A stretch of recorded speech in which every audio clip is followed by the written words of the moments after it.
बहुत बहुत शुक्रिया दिनेश, तमाम जानकारी और अपडेट्स हमारे साथ साझा करने के लिए। तो ये तो बात रही है अरुणाचल प्रदेश की, लेकिन वही बात सिक्किम की भी करेंगे, क्योंकि सिक्किम में सत्तारूढ़ सिक्किम क्रांतिकारी मोर्चा ने क्लीन स्वीप किया है। दरअसल 31 सीटों पर कब्जा किया है एसकेएम ने, और एसडीएफ की झोली में सिर्फ और सिर्फ एक सीट ही आई है।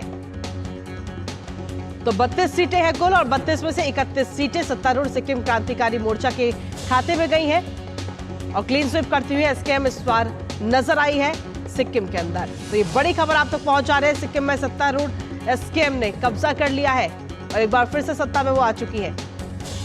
इसी पर ताजा अपडेट ले लेते हैं न्यूज रूम से हमारे सहयोगी राजेश राज इस वक्त जुड़े। राजेश, क्या कुछ ताजा अपडेट है सिक्किम को लेकर के? क्लीन स्वीप एसकेएम करती हुई नजर आ रही है और एसडीएफ के खाते में सिर्फ एक सीट।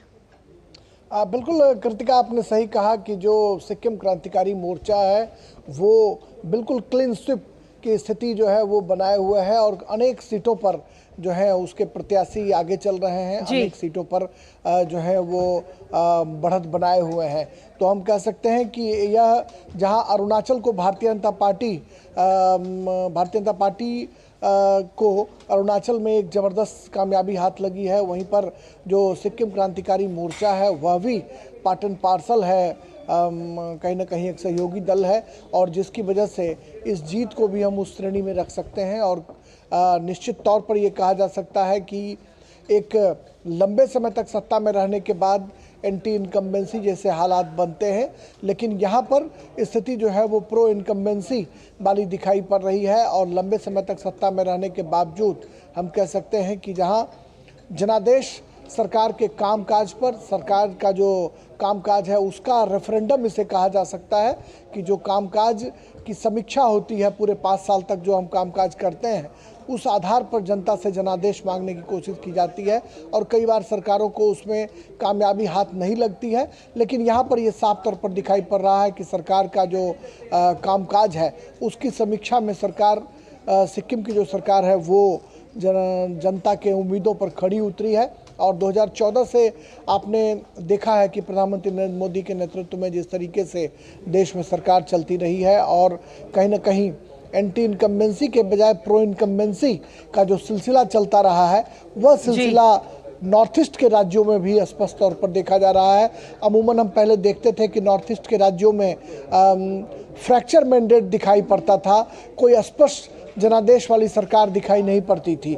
लेकिन अब असम में ही आप देखें या फिर अरुणाचल में जिस तरीके से पेमा खांडू के नेतृत्व में वहाँ पर सरकार चलती रही, और वहाँ पर भी 10 जो हैं वो निर्विरोध बीजेपी के विधायक जो है निर्वाचित हो गए थे, और उसके बाद 50 सीटों पर जहां मतगणना चल रही थी वहां पर भारतीय जनता पार्टी को जबरदस्त कामयाबी जो है वो देखने को मिल रही है। तो हम कह सकते हैं कि छोटे छोटे राज्यों में जिस तरीके से बीजेपी और उसके सहयोगी दलों ने अपने पांव पसारे हैं, नॉर्थ ईस्ट पर जिस तरीके से प्रधानमंत्री मोदी का फोकस रहा है उसका रिफ्लेक्शन जो है अब देखने को मिल रहा है, और शायद यही वजह है कि छोटे राज्यों में भी बीजेपी तेजी से पांव पसार रही है। जी राजेश, अगर देखा जाए तो सिक्किम में एक सीट ऐसी है जिस पर एसडीएफ ने खाता खोला है, सिर्फ एक ही सीट। वो सीट आखिर कौन सी है?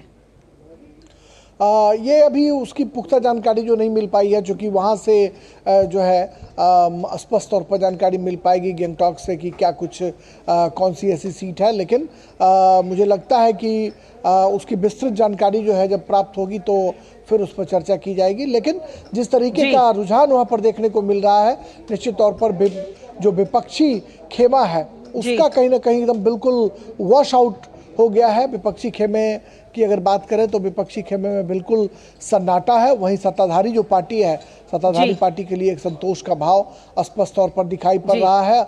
और हमने आपको पहले भी कहा कि जिस तरीके से पहले नॉर्थ ईस्ट के राज्यों को बहुत ही पिछड़ा राज्य माना जाता था और पॉलिटिकली बहुत साउंड नहीं माना जाता था, जिसकी वजह थी कि विकास की किरणें भी देर से पहुंचती थी, भ्रष्टाचार की खबरें आती थी, और कहीं ना कहीं नॉर्थ ईस्ट के जो राज्य थे वो देश के जो मुख्य भाग हैं वहाँ से कटे हुए दिखाई पड़ते थे।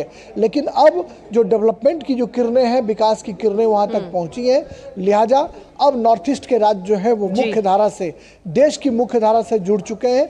और इसके लिए कहीं ना कहीं भारत सरकार का भी एक बहुत बड़ा रोल रहा है कि उन्होंने उत्तर पूर्व के लिए बाकायदा मंत्रालय का गठन किया है, उसके लिए अलग से फंड की व्यवस्था की है। और शायद यही वजह है कि नॉर्थ ईस्ट के राज्यों में जहां जहां रेल की पटरियां नहीं जा पाई थी, उन राज्यों में रेल की पटरियां भी जा चुकी हैं। और कहीं ना कहीं कनेक्टिविटी के मोर्चे पर भी नॉर्थ ईस्ट के राज्य समृद्ध होते हुए दिखाई पड़ रहे हैं। बिल्कुल बिल्कुल। और इसी के साथ बहुत बहुत शुक्रिया राजेश, तमाम जानकारी और अपडेट्स हमारे साथ साझा करने के लिए।